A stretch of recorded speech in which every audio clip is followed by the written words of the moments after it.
तो आइए without wasting time next question देखते हैं। राइट, 5 क्वेश्चन हमने देख लिया है। क्वेश्चन नंबर 6 आइए देखते हैं क्या है।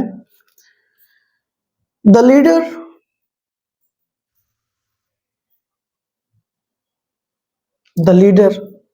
as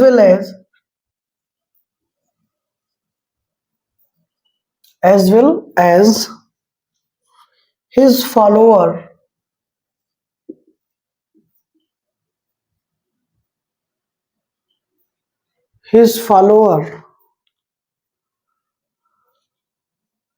are fatally injured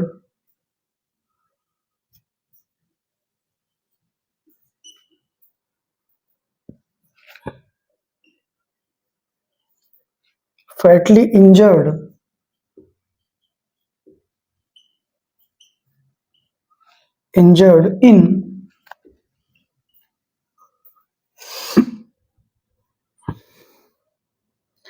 the train accident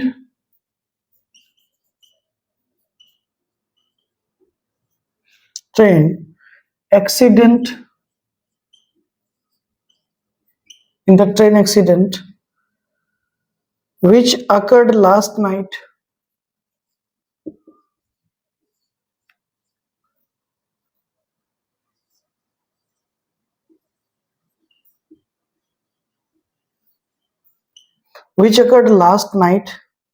near this railway crossing.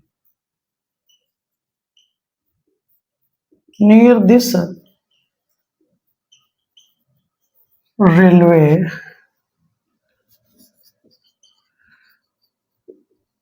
crossing. Right, the leader as well as his follower, leader उनके साथी उनके अनुयायी आर फैटली इंजर्ड बुरी तरह इंजर्ड हो गए। कहाँ? ट्रेन एक्सीडेंट में व्हिच अकर्ड लास्ट नाइट जो पिछली रात हुआ।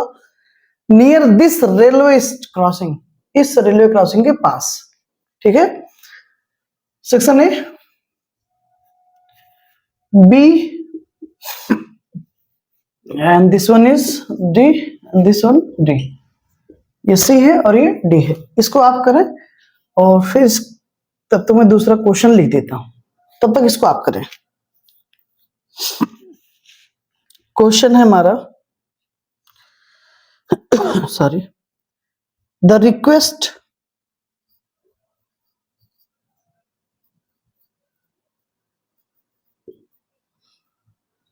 of the workers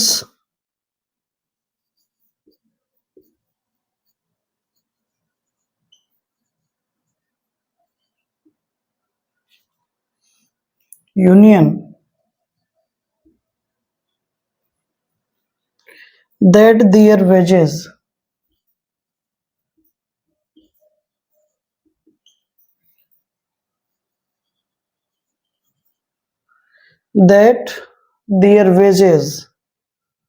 should be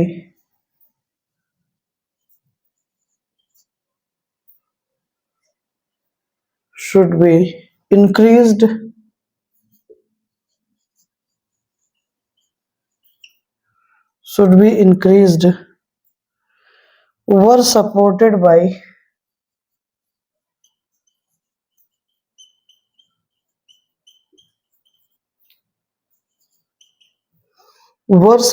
by a vast majority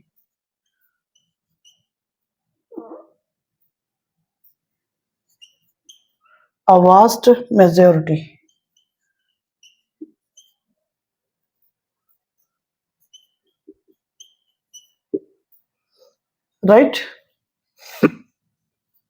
A, B,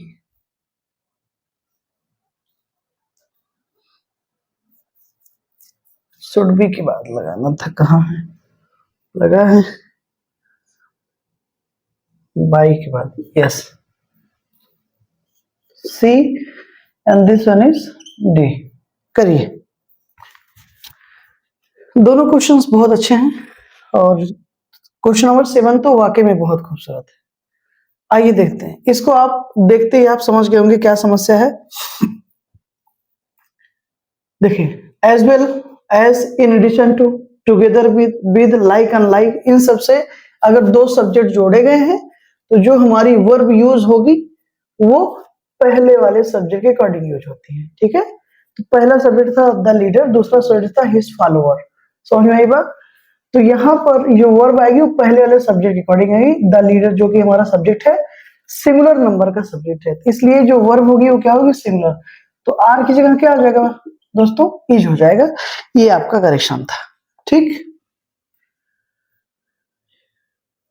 rule number 7 देखिए, the request of the workers union, मतलब जो वर्कर यूनियन के जो वर्कर्स थे उनका जो निवेदन है क्या है कि दैट देयर वेजेस, उनके जो वेतन है, शुड बी इंक्रीज्ड, बढ़ाए जाने चाहिए, were supported by a vast majority, और इस चीज को एक वास्ट, एक विशाल मेजोरिटी ने, बहुत संख्यक लोगों ने इसको सपोर्ट किया, इस चीज को कि हाँ भाई बढ़ना चाहिए।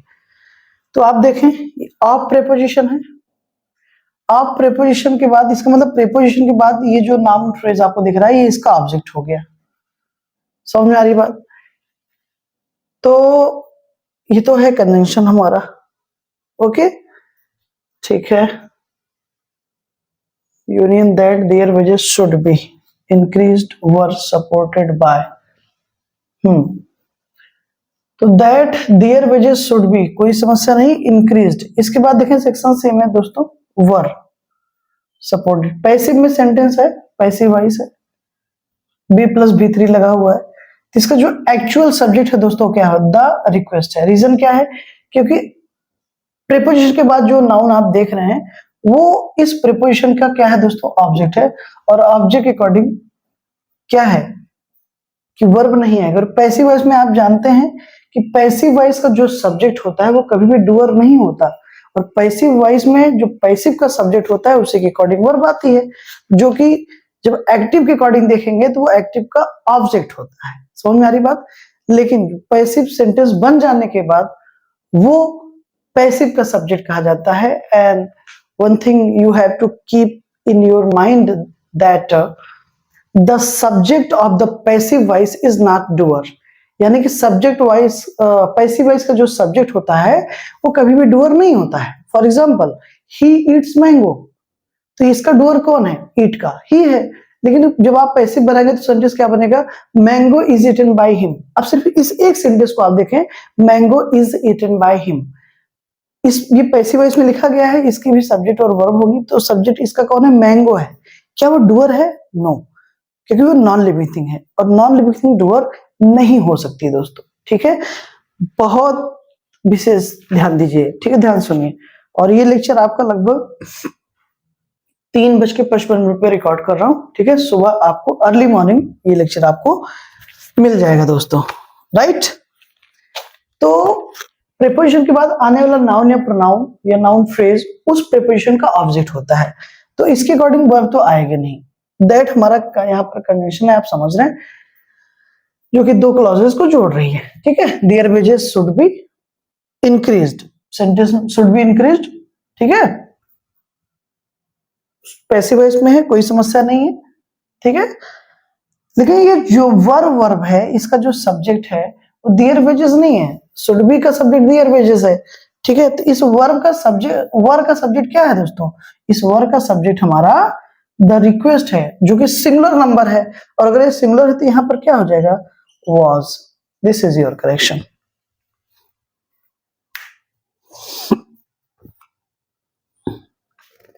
अब आइए आगे देखते हैं sentence.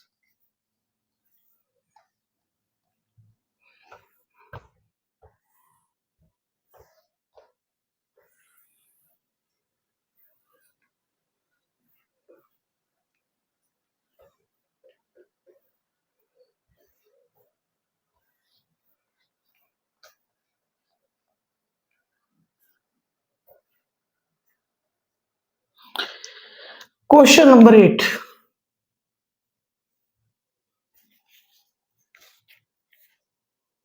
the boys of many schools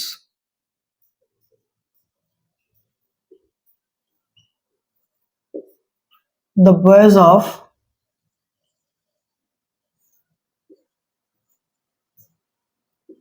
Many schools of Patna are good.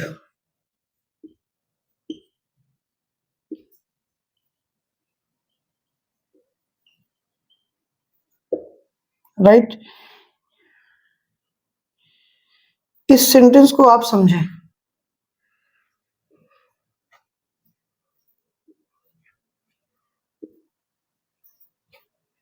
Section A, B, C and this one is D. इसको आप करिए। तो मैं नेक्स्ट क्वेश्चन लिख देता हूं आपके सामने। क्वेश्चन नंबर 9 है आपका। Along the northern frontier,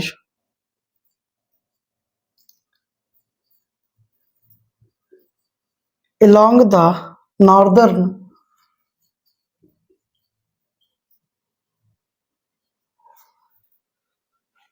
frontier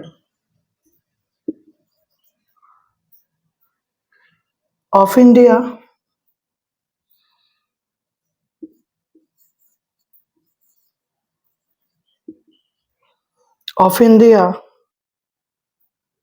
is seen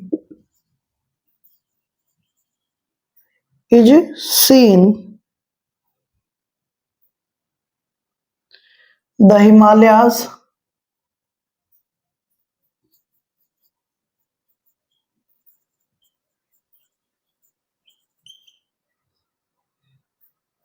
mighty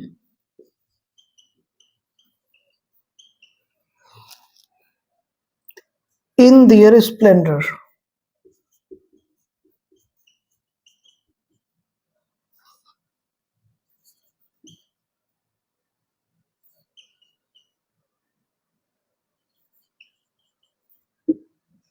Right? Section A, B, C and this one is D. आई देखते हैं। कह रहे कि the boys of many schools of Patna are good, मतलब पटना के बहुत सारे स्कूल के जो बच्चे हैं वो अच्छे हैं। अब देखिए ऑफ प्रेपोजिशन है, तो मेनी स्कूल्स क्या हो गया, ऑब्जेक्ट हो जाएगा इस प्रेपोजिशन का। ऑफ फिर यहाँ पर प्रेपोजिशन, तो पटना इसका ऑब्जेक्ट हो जाएगा। समझ में आ रही बात? तो मेनी स्कूल्स, इधर पटना सबके यहाँ ऑब्जेक्ट है, और वर्ब ऑब्जेक्ट के अकॉर्डिंग नहीं आएगी। किसके अकॉर्डिंग है? सब्जेक्ट के अकॉर्डिंग। तो सब्जेक्ट क्या है? द बॉयज है। सब्जेक्ट क्या है आपका? द बॉयज है। और ये सेंटेंस एकदम सही है, यहां कोई करेक्शन नहीं है। राइट? क्योंकि जो वर्ब आएगी वो सब्जेक्ट के अकॉर्डिंग आएगी, और सब्जेक्ट आपका द बॉयज था, और ये प्लूरल नंबर का सब्जेक्ट है हमारा, तो प्लूरल नंबर की वर्ब भी है। सेंटेंस हमारा एकदम सही है, कोई समस्या नहीं इसमें। ठीक है, क्वेश्चन नंबर 9 देखें आप। लिखा गया है दोस्तों, along the northern frontier of India is seen, यानी कि इस सीन भारत की उत्तरी सीमा के साथ साथ, राइट, अलोंग का मतलब साथ साथ मीनिंग निकलता है दोस्तों। Along the northern frontier, frontier मतलब सीमा, फ्रंट, राइट। तो भारत की उत्तरी सीमा के साथ साथ the Himalayas is seen, the Himalayas mighty in their splendour, right. विशाल, भव्य, बड़े हिमालय। अब हिमालय यहां पर दोस्तों इसलिए लिखा गया है क्योंकि हिमालय की बहुत सारी चोटियां आप सब जानते हैं, राइट। तो मीनिंग क्या निकल कर आई सामने कि भारत की उत्तरी सीमा के साथ साथ of India is seen the Himalayas mighty in their Splendor, अपनी भव्यता में, अपनी विशालता में महान हिमालय भी दिखाई देते हैं, right. This is the Hindi meaning of the sentence. Okay, तो यहां पर समस्या क्या है फाइंड आउट करिए।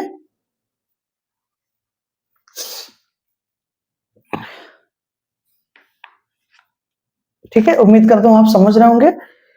अलोंग द नॉर्दर्न फ्रंटियर, कहां पे बात कर रहा है, किस प्लेस की बात कर रहा है? भारत की उत्तरी सीमा की बात हो रही है, एक प्लेस की बात हो रही है, और आप अच्छे से आप समझ रहे हैं। तो ये क्या हो गया, ये हमारा एडवर्बियल फ्रेज हो गया,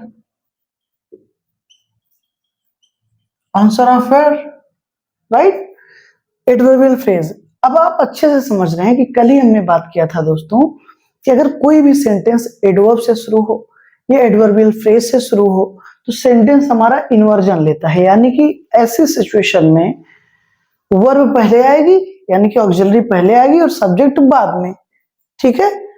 तो अगर आप ध्यान दें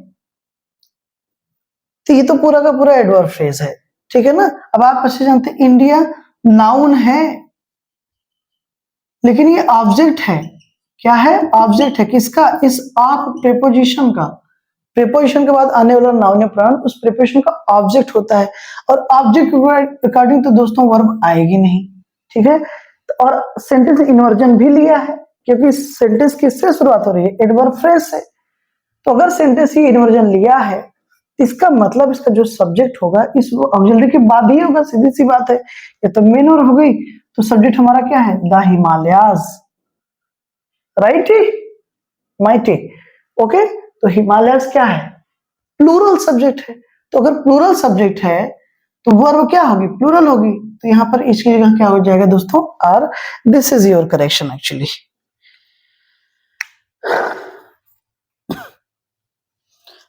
sorry, now we will see question number 10, okay. एकदम आराम से समझिए, कोई जल्दबाजी नहीं, कोई हड़बड़ाहट नहीं, ठीक है। डेली 5 क्वेश्चंस आपके तैयार होंगे। क्वेश्चन नंबर 10 देखिए, the publisher says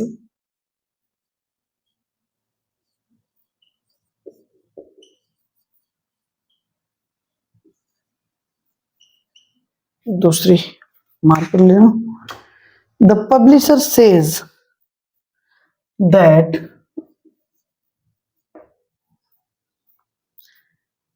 there is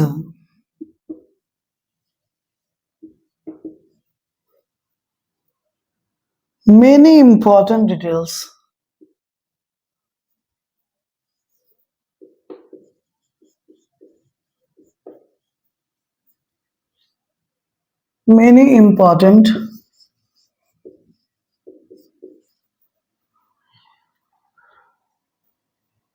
details to attend,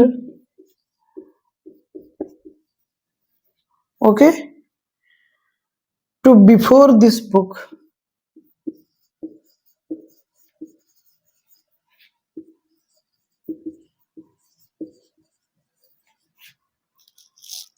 gets printed,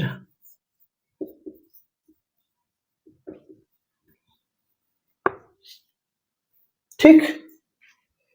section A, B, C and this one is D. बताइए, देख लीजिए फिर आराम से बताइए।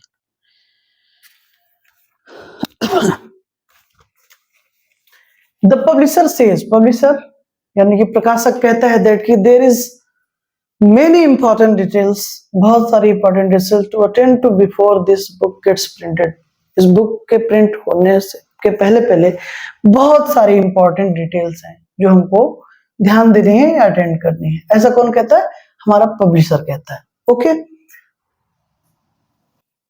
तो the publisher says that, that हमारा कंजंक्शन है। अब देखिए सेंटेंस में देयर आ गया, ठीक है।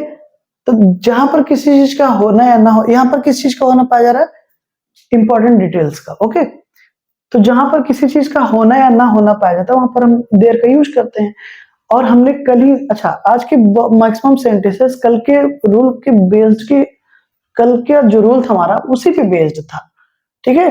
तो एक तरीके से समझ लीजिए कि बहुत अच्छे क्वेश्चंस हम लोग कर रहे हैं। तो हमने ये समझा था दोस्तों कि देयर वाले सेंटेंसेस में जो देयर के बाद नाउन या प्रोनाउन आता है उसी के अकॉर्डिंग वर्ब आती है ना, क्योंकि देयर हमारा इंट्रोडक्टरी सब्जेक्ट होता है, डमी सब्जेक्ट होता है, उसके अकॉर्डिंग वर्ब सेंटेंस में नहीं आती, बल्कि देयर वाले सेंटेंसेस में सब्जेक्ट हमेशा, माफ कीजिएगा, सब्जेक्ट नहीं वर्ब, देयर वाले सेंटेंसेस में वर्ब हमेशा उस नाउन के अकॉर्डिंग आएगी जो देयर वाले सेंटेंसेस में देयर के बाद आता है।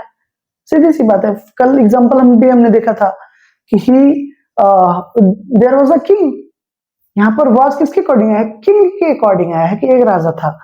अब जैसे हम कहेंगे दो राजा थे, तो ये जो ऑक्सिलरी हमारी प्लूरल हो जाएगी, क्योंकि नाउन के अकॉर्डिंग वर्ब आती है। देयर वाले सेंटेंसेस में हमेशा याद रखिएगा देयर के अकॉर्डिंग नहीं आती दोस्तों। तो अगर हमको कहना है कि दो राजा थे, तो हमको बोलना पड़ेगा there were two kings. Clear?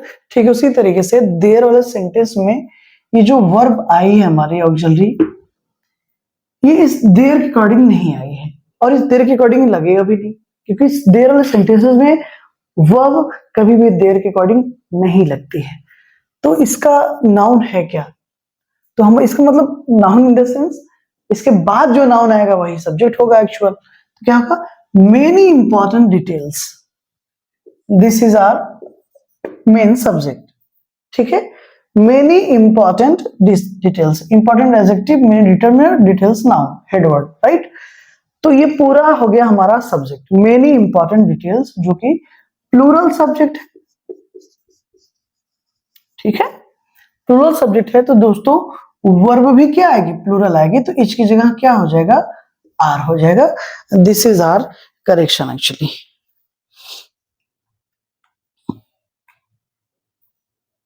ठीक, ये थे आज के हमारे 5 सेंटेंसेस।